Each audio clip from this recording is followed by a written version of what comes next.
အားလုံးပဲမင်္ဂလာပါကျွန်တော်ဒီနေ့ပြပေးမယ့်အိမ်ကနှစ်ထပ်ပြေးဖို့တချမ်းလိုနေတဲ့အိမ်ဖြစ်ပါတယ်အဲ့တော့သူရဲ့ဘတ်ငွေကဘတ်23သိန်းနဲ့ရမယ်မြန်မာငွေသိန်း2900နဲ့ရမှာဖြစ်ပါတယ်ကျွန်တော်အတွင်းထဲမှာဘယ်လိုရှိလဲလိုက်ကြည့်အောင်အခုကျွန်တော်တို့အိမ်ထဲဝင်လာရင်ဒီမှာကားတစ်စီးရက်လို့ရမယ်သူရဲ့မြေပိုဆိုလို့ရှိရင်ဒီအရှိကဒီအကွက်လေးပေါ့ဒီအကွက်လေးကိုမြင်ရမှာဖြစ်တယ်အဲ့တော့တကယ်လို့ကိုကအိမ်ဝင်တိရစ္ဆာန်မွေးတယ်ဆိုလို့ရှိရင်တော့သူ့ကိုဒီမှာချီချောင်းသေးချောင်းပေါ့နော်လှုပ်လို့ရမယ်ပြီးသွားရင်အထဲကိုကျွန်တော်ဝင်ကြည့်အောင်အခုအထဲမှာကမြင်တွေ့တဲ့ပုံစံတိုင်းပဲသူကနှစ်ထပ်ကိုမပြည့်တပြည့်ပေါ့ဒီမှာကကျွန်တော်တို့ထပ်ခိုးလို့ပြောလို့ရမယ်အဲ့တော့ဒီမှာကသူတို့လှုပ်ထားပေးတဲ့လေကားကတော့ဒီပုံစံလေးအဲ့တော့လူကြီးတွေအတွက်ကတော့အပေါ်အတက်ဆင်းတော့နည်းနည်းအခက်ခဲရှိမယ်အဲ့တော့လူကြီးအတွက်လှုပ်ရှင်တယ်ဆိုလို့ရှိရင်တော့ကျွန်တော်တို့လူကြီးအတွက်လေကားတီးတက်မြန်ထဲမှာရမှာဒါကတော့ဟိုလူငယ်အတွက်ဆိုရင်တော့အဆင်ပြေအောင်ပေါ့နော်အနောက်သွားကြည့်မယ်အခုဒီမှာဒါကတော့single ခန်းရေချိုးကိုင်းနာမှာပါအောင်အခန်းတစ်လုံးပါမယ်ယူရရင်ဒီဘက်ချမ်းမှာနောက်ထပ်တစ်ခန်းရှိရယ်ဒီမှာဒီအခန်းကတော့သူကဒီအရှိကကားပါကင်ကိုမြင်ရတယ်ဒီမှာတကားလေးနဲ့ပေါ့နော်အဲ့တော့ဒီအခန်းကမာစတာအခန်းပုံစံမျိုးလေးလုပ်လို့ရတယ်ကိုကဒီမှာရေချိုးကိုင်းအိမ်သာကဒီဘက်ချမ်းအဲ့တော့ဒီရေချိုးကိုင်းအိမ်သာကိုကတကားဖောက်ပြီးတော့ဟိုလုပ်လို့ရတယ်ပေါ့နော်ပြီးရင်အနောက်ဘက်ကိုကြည့်ရအောင်အနောက်ဘက်မှာကဒီမှာ kitchen ဆိုတာဒါသူတို့အကျန်းထည်ပေါ့ပြောရမယ်ဆိုလို့ရှိရင်ကိုကဝယ်မယ်ဆိုလို့ရှိရင်တော့ဒီမှာအမိုးတွေပါတွေပြန်ကာပြီးတော့အချောတက်ပြန်လောက်အောင်ပါဟုတ်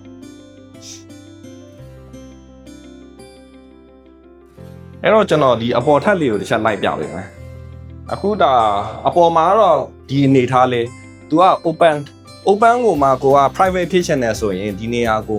မှန်လေးနဲ့ပြန်ကန်လို့ရတယ်အဲ့တော့အခုလက်ရှိမှာကျွန်တော်နေရတဲ့ feeling အရပြောရမယ်ဆိုလို့ရှိရင်တော့နည်းနည်းလေးတော့ပူတယ်။ဘာလို့လဲဆိုတော့ဒီမှာက ceiling ပေါ့ဒီ ceiling လေးနဲ့ကတ်နေတဲ့အခါကျတော့နည်းနည်းပူတဲ့ feeling တော့ရတယ်။အောက်မှာတော့မတိတာဘူး။ဒီနေရာတော့တိတာတယ်။အဲ့တော့ကိုကဒီအတွန့်ကို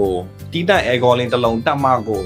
အဆင်ပြေမယ်ဆိုတဲ့ပုံစံလေးတော့ကျွန်တော်မြင်ရတယ်ပေါ့နော်။ဟုတ်။အခုဒါကျွန်တော်ဒုတိယပြပေးမယ့်အိမ်ပေါ့နော်။ဒါကြတော့တစ်ထပ်အိမ်အစ်စ်။အဲ့တော့အထဲမှာဘယ်လိုရှိလဲကျွန်တော်ကြည့်အောင်။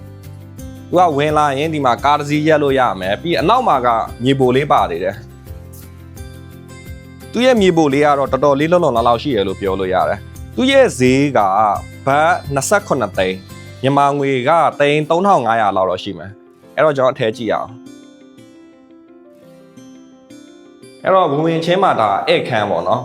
ဧည့်ခန်းကဒီဘက်မှာကသူဟိုဟာမိဖို့ချောင်းပုံစံမျိုးလေးလောက်ထားတယ်တကယ်တမ်းတော့ဒါတော့ဟိုမလိုအပ်ဘူးလို့ကျွန်တော်ထင်တယ်ဒီမှာက TV ကြည့်ဖို့သို့မဟုတ်ဆိုရင်အလုံးလုံးဖို့နေရာလေးတစ်ခုပေါ့နော်ထားလို့ရတယ်ပြီးွားရင်ဒီမှာကအိတ်ခမ်းတစ်ခန်းရှိမယ်ဒါကတော့ single room ပေါ့နော်ရေချိုးကအိမ်သာကတော့အရှိပါဒါသူရဲ့ single room ဟုတ်ပြီးွားရင်ဒီဘက်ဘေးမှာနောက်ထပ် single room တစ်ခန်းရှိမယ်ဒါကတော့သူရဲ့နောက်ထပ် single room ပေါ့နော်အဲ single room မဟုတ်ဒါ master မှာပါလို့အဲ့တော့ဘေးမှာကရေချိုးကအိမ်သာတစ်ခန်းပါမယ် master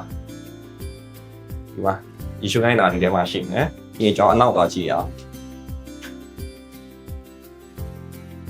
အနောက်ဖက်ချမ်းမှာကတော့ဒါကတော့ kitchen လုပ်ဖို့ kitchen ကတော့ဒါအခု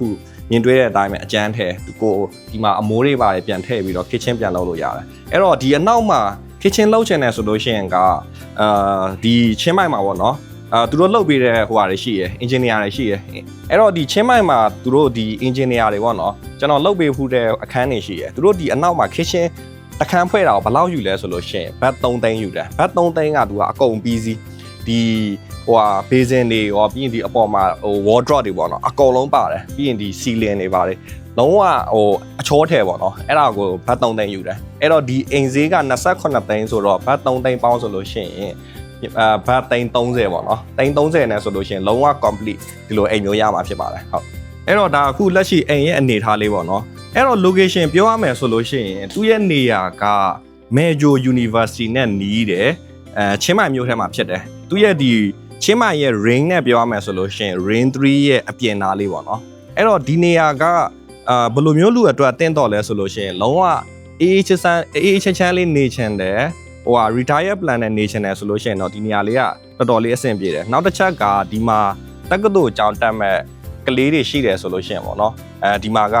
ဒီ Major University နဲ့အရန်နီးတယ်အဲ့တော့ဒီကျောင်းသားမှာနေဖို့လူအတွက်ကလည်းဒီနေရာရွေးချယ်လို့ရတယ်ဟုတ်ကဲ့အဲ့တော့ဒီထက်ပိုပြီးသိချင်တယ်ဆိုလို့ရှိရင်ကျွန်တော်ဆက်သွယ်မေးမြန်းလို့ရပါတယ်အားလုံးကျေးဇူးတင်ပါတယ်